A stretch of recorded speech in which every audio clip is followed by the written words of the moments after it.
I'm Kaylee, and this is my TBR for Jane Austen July.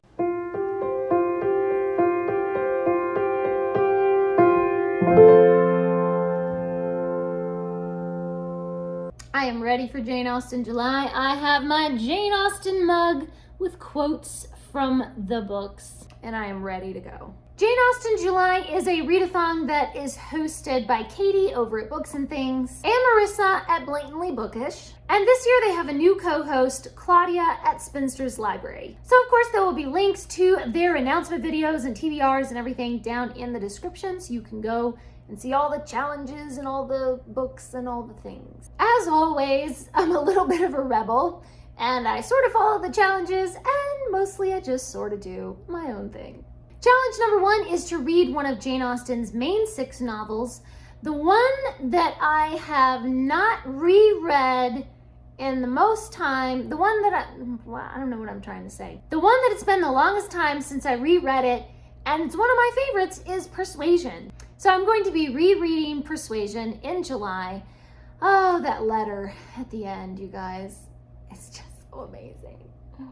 If you've read it, you know what I'm talking about. The letter. It's so great. So I am definitely looking forward to rereading this one. Challenge number 2 is to read something from Jane Austen that is not one of her 6 novels. So either like her letters or her Juvenilia or short stories or novella or something. And I'm not going to do that because I'm just not. I got other things to read in July. Challenge number 3 is to read a nonfiction book about Jane Austen or her time. And I'm not going to do that either. I think I read a Jane Austen biography last year, and I'm just kind of like, okay, I got it. Thank you. It was great. It was wonderful, but it's like, I did that, so all right. Number 4 is to read a retelling of a Jane Austen book. I have not had a good track record with retellings. I mean, every once in a while I'll come across one that's really, really good, but for the most part, it just kind of reads like fan fiction, and I'm just like, no, you're ruining it. You're ruining the characters. You're not historically accurate. You're getting on my nerves, you know. Me and Jane Austen retellings, most of the time, do not get along. Number 5 is to read a book by a contemporary of Jane Austen. Jane Austen lived between 1775 and 1817, so anybody that was alive at some point during that time. I don't think the book actually has to have been published during her lifetime, because that would really condense it down, but just somebody that was alive at the same time as her, and then they published a book elsewhere during their lifetime. So yes, a contemporary. This actually dovetails perfectly with the Les Mis read-along that I'm doing in July, because Victor Hugo, hang on, I wrote it down. Victor Hugo was born in 1802. So that fits. He was a contemporary for a few years of Jane Austen's. And then 60 years later, in 1862, he published Les Mis. So I'm killing 2 birds with 1 stone. I will finish up the Les Mis read-along, and that will count for my contemporary challenge for Jane Austen July. Good old Victor Hugo. Challenge number 6 is to read a direct screen adaptation of a Jane Austen novel. So I think I'm finally going to watch Love and Friendship. I never did watch it when it came out, and I think I watched a trailer and I was like, I don't know about that. And somehow I just never sat down and watched it. So maybe this is the year. Maybe finally we will watch Love and Friendship.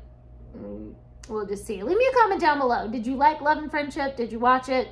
Did you think it was good? Maybe I'll watch something else. I don't know. Since I'm going to be reading Persuasion, my other adaptation that I will probably watch again for like the 10th time is the 1995 Persuasion. I really think that's a great adaptation. I feel like it just brings in the mood and the personalities of the book and everything so well. So I do really like that adaptation. I mean, it has a couple of things maybe that I'm like, I don't know about that. That was weird.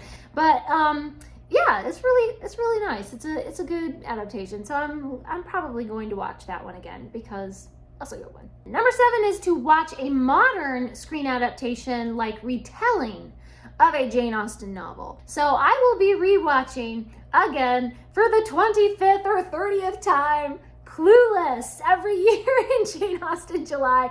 I just love to rewatch Clueless. It is silly, it is funny, it is idiotic, and I love every second of it. I don't know what it is about Clueless. It's just so iconic and funny, and I just love it. I love rewatching it. I never get tired of it.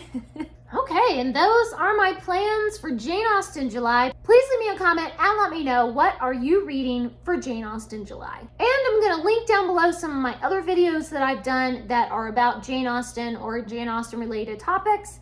And you guys can of course go over and watch some of those. Thanks for watching, please subscribe, and remember, the right book in the right hands at the right time can change the world.